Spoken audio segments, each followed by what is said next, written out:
Galera do Grau, aqui é o Pedrão.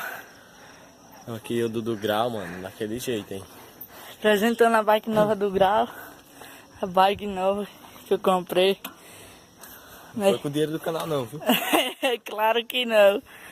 Mas apresentar aí a bike pra vocês. E começar a postar vídeo. Tava sem bike. E bora lá. O quadro. O quadro é um Venzo Falcon. Um Venzo Falcon.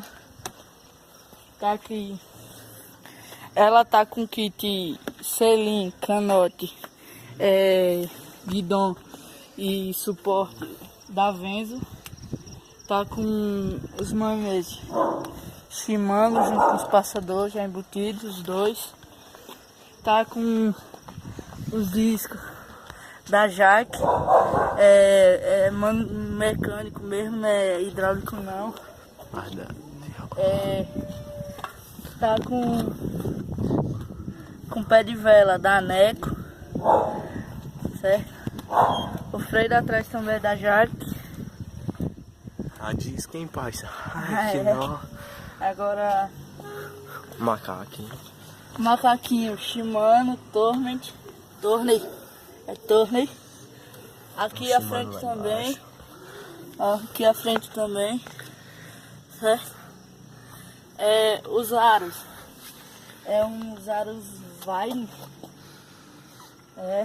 Os aros Vine. Da Vezan. Da Vezan Vine disso. Que ela, minha parceira Vezan. Tamo junto, patrocina nós, filha. Os cubos. Os cubos é da Befit. Os dois. Acerte. A suspensão. Suspensão da Amor de aro 29. Top, viado. Pneu Pirelli. Cassete. Da Shimano, né? A catraca da Shimano. Não sei se vai dar pra ver aí. Ah, deu.